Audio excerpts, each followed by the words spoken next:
NCERT class 9th exercise 8.1 से question number 8 आज solve करेंगे हम लोग। क्वेश्चन नंबर 8 में आपको दिया हुआ है ABCD is a rectangle, diagonal AC bisects angle A as well as angle C। ABCD एक रेक्टेंगल है जिसका डायगोनल AC एंगल A को बाइसेक्ट करता है और एंगल C को बाइसेक्ट करता है। बाइसेक्ट करने का मतलब दो इक्वल पार्ट में डिवाइड कर देता है। तो ये जो दो इक्वल पार्ट हैं इसको हमने एंगल 1 ले लिया और यहाँ पे एंगल 2 ले लिया। ये एंगल A को डिवाइड कर रहा है, ये चीज़ आपको गिवन है, और एंगल C को भी डिवाइड कर रहा है।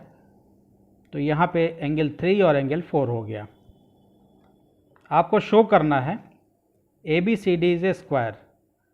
ये जो शेप आपको ABCD, पिक्चर आपको नहीं दी गई, पिक्चर आपको बनाना है। ABCD शेप जो आपके पास है वो एक स्क्वायर है, ये चीज़ आपको शो करनी है। और दूसरा BD bisects angle B as well as angle D। इसका जो BD डायगोनल है वो एंगल B और साथ साथ एंगल D को भी बाइसेक्ट करता है। तो इसके लिए हम दूसरी पिक्चर यूज़ करेंगे, क्योंकि अगर आपको लेकिन एग्ज़ाम में एक ही पिक्चर में दोनों डायगोनल ड्रॉ करने हैं, लेकिन पिक्चर मैसी यानी एक में दूसरे में मिल जाएगी, क्लियरिटी नहीं आ पाएगी, इसलिए हम इसके लिए एक दूसरा पिक्चर ड्रॉ किए हैं जहाँ BD डायगोनल में ड्रॉ किया है। तो BD डायगोनल की जब बात आएगी तो उस पिक्चर को हम लाएंगे सामने। यहाँ ABCD हमको एक स्क्वायर शेप प्रूव करना है, शो करना है। तो अगर हम ABCD स्क्वायर शेप प्रूव करने के लिए सबसे पहले हम इन दोनों ट्रायंगल यानी ABC और ADC, इन दोनों ट्रायंगल में कॉन्ग्रुएंसी हम प्रूव करेंगे। तो कॉन्ग्रुएंसी प्रूव करने से जब दो ट्रायंगल कॉन्ग्रुएंट हो जाते हैं तो बाई CPCT यानी corresponding part of congruent triangle, इनके करस्पॉन्डिंग पार्ट और करस्पॉन्डिंग एंगल, करस्पॉन्डिंग साइड्स और करस्पॉन्डिंग एंगल आपस में इक्वल होते हैं दो कॉन्ग्रुएंट ट्रायंगल के। तो इसके सॉल्यूशन की शुरुआत करते हैं।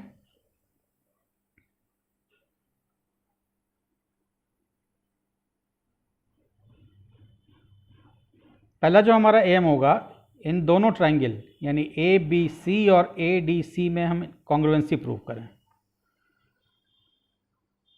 इन ट्रायंगल ABC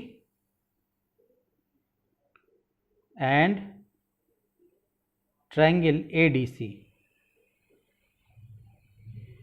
ABC और ADC में angle 1 equal to angle 2। ABC का एंगल 1 देखिए और ADC का एंगल 2, ये आपस में इक्वल है।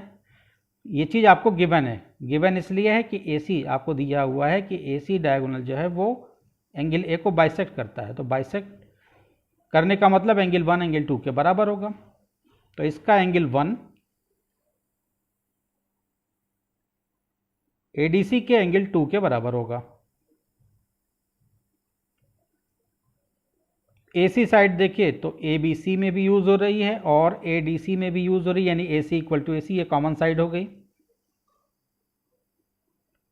AC equal to AC,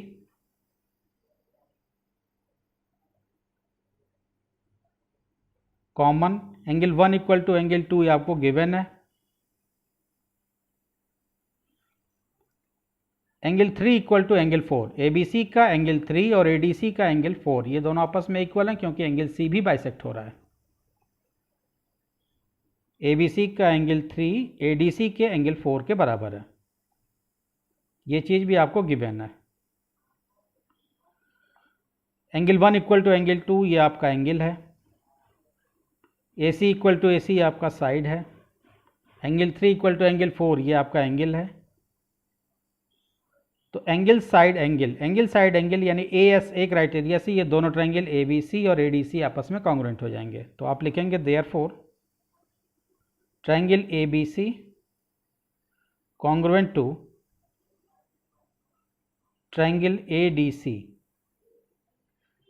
criteria हो जाएगी एंगल साइड एंगल ASA। दो ट्रायंगल अब कॉन्ग्रुएंट हो गए तो इनके करस्पॉन्डिंग एंगल और करस्पॉन्डिंग साइड्स आपस में इक्वल होंगे। तो AB इक्वल टू आएगा AD, AB का corresponding part AD, AB equal to AD और BC का करस्पॉन्डिंग पार्ट आएगा DC, BC equal to DC।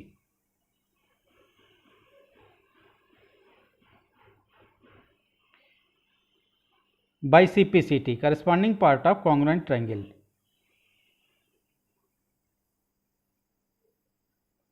AB equal to AD, इसको हम इक्वेशन 1 बना देते हैं। BC इक्वल टू DC, इसको हम इक्वेशन 2 बना देते हैं। ABCD आपको एक रेक्टेंगल दिया हुआ है, आपसे कहा गया है कि ABCD इज ए रेक्टेंगल, तो यहाँ पे आप लिखेंगे since ABCD is a rectangle. ABCD एक रेक्टेंगल है, तो रेक्टेंगल की अपोजिट साइड्स इक्वल होती हैं, तो देयरफॉर अपोजिट साइड्स को देखिए, AB इक्वल टू CD होगा, रेक्टेंगल के opposite sides AB equal to CD और BC equal to AD। Rectangle के अपोजिट साइड इक्वल होती हैं, तो AB इक्वल टू CD, चूंकि ABCD एक रेक्टेंगल है तो AB इक्वल टू CD और BC equal two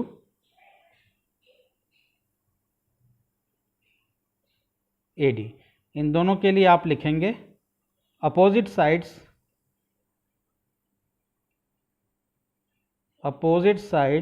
of a rectangle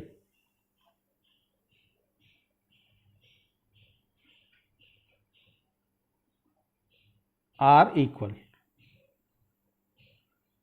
rectangle के अपोजिट साइड्स इक्वल होती हैं। 1, 2 और इस स्टेटमेंट को हम बना देते हैं इक्वेशन 3। अब इक्वेशन 1, 2 और 3 से हमारा कंक्लूजन निकल के आएगा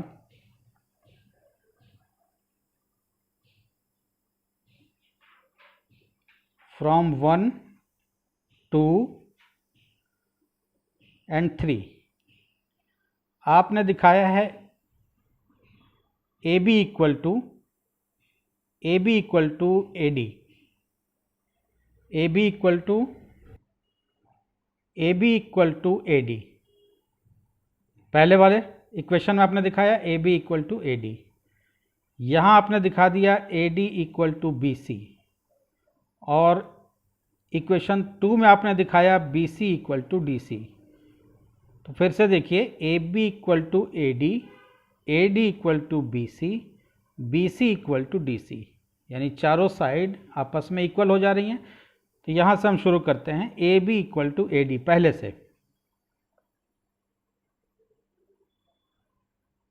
AB इक्वल टू AD, इन तीनों से हम कंक्लूजन निकाल रहे हैं।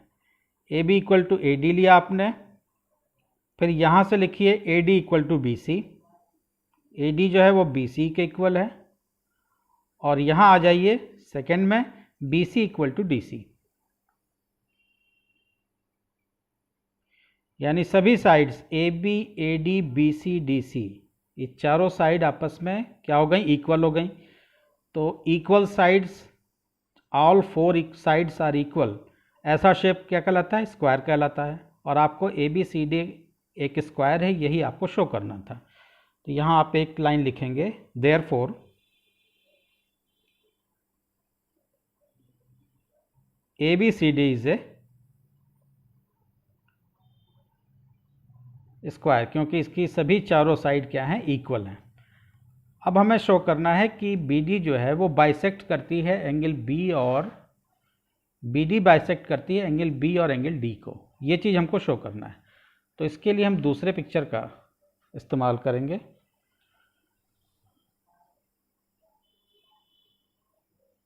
अब ये डायगोनल हमने ले लिया, फिगर हमारा वही है ABCD,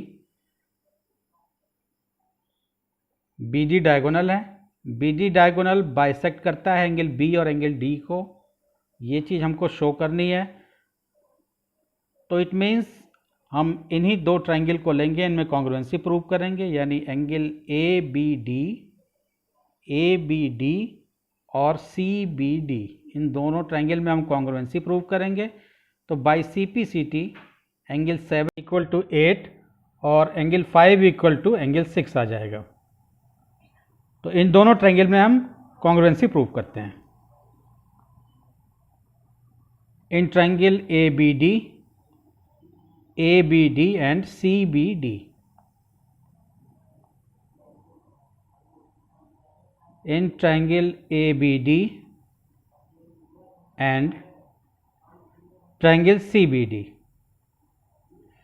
ABD और CBD में चूंकि अब आप ABCD को एक स्क्वायर प्रूव कर चुके हैं, तो AB इक्वल टू BC आएगा, AD इक्वल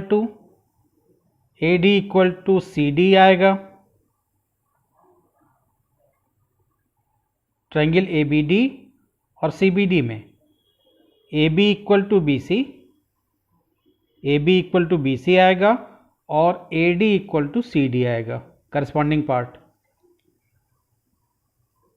तो AB इक्वल टू, पहले इनको हम लेंगे, ABD ट्रायंगल का AB इक्वल टू CB लिखिए या BC लिखिए, AB इक्वल टू BC और AD इक्वल टू CD। इसके लिए आप स्टेटमेंट लिखेंगे sides of a square are equal, क्योंकि आप ABCD को अभी ऊपर आप ABCD को एक स्क्वायर प्रूव कर चुके हैं, तो स्क्वायर की सभी साइड्स इक्वल होती हैं और इक्वल आपने AB equal to BC equal to CD equal to AD दिखाया भी। तो AB इक्वल टू BC और AD इक्वल टू CD, इसके लिए स्टेटमेंट लिखेंगे sides of a square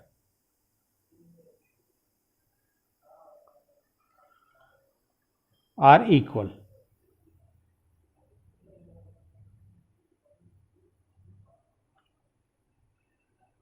BD को देखिए, तो BD इन दोनों ट्रायंगल ABD के लिए और CBD के लिए, BD साइड कॉमन है, ABD और CBD दोनों के लिए BD कॉमन है, तो BD इक्वल टू BD हो जाएगा,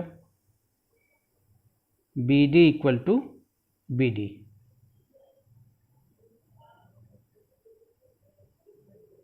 ये कॉमन साइड हो गई। AB इक्वल टू BC ये भी साइड है, AD इक्वल टू CD ये भी साइड है, BD इक्वल टू BD ये भी साइड है। तो ये दोनों ट्रायंगल ABD और ट्रायंगल CBD कॉन्ग्रुएंट हो जाएंगे साइड साइड साइड, यानी SSS क्राइटेरिया से। तो therefore triangle ABD congruent to triangle CBD criteria हो जाएगी SSS, यानी साइड साइड साइड। दो ट्रायंगल ABD और CBD जब कॉन्ग्रुएंट हो गए तो इनकी करस्पॉन्डिंग साइड और करस्पॉन्डिंग एंगल आपस में इक्वल होंगे। तो आपने दिखाया AB इक्वल टू BC, तो AB के सामने वाला साइड 5 और BC के सामने वाला AB के सामने वाला एंगल 5 और BC के सामने वाला एंगल 6, 5 और 6 आपस में करस्पॉन्डिंग एंगल होगा। AB के सामने वाला एंगल 5, BC के सामने वाला एंगल 6, तो एंगल 5 इक्वल टू, इस ट्रायंगल में एंगल 5 इक्वल टू एंगल 6 आएगा। AD इक्वल टू CD आपने दिखाया है, यानी इसमें इस ट्रायंगल में CD ट्रायंगल में आप देखिए तो CD ट्रायंगल AD के सामने वाला एंगल 7 और CD के सामने वाला angle 8, AD equal to CD, तो AD के सामने वाला एंगल 7 और CD के सामने वाला एंगल 8, ये दोनों आपस में करस्पॉन्डिंग पार्ट हैं और ये दोनों इक्वल हो जाएंगे। तो इस ट्रायंगल ABD का एंगल 7 आएगा एंगल 8 के बराबर, CBD के एंगल 8 के बराबर, by CPCT corresponding part of congruent triangle.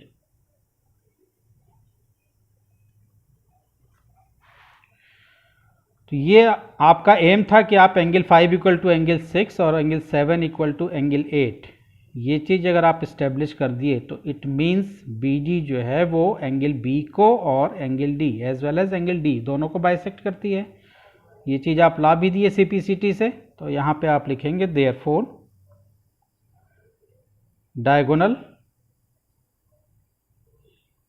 Diagonal B D bisects angle B as well as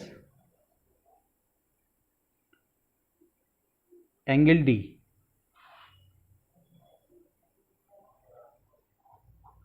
prove हो गया ये क्वेश्चन आपका कि इसके दोनों डायगोनल यानी AC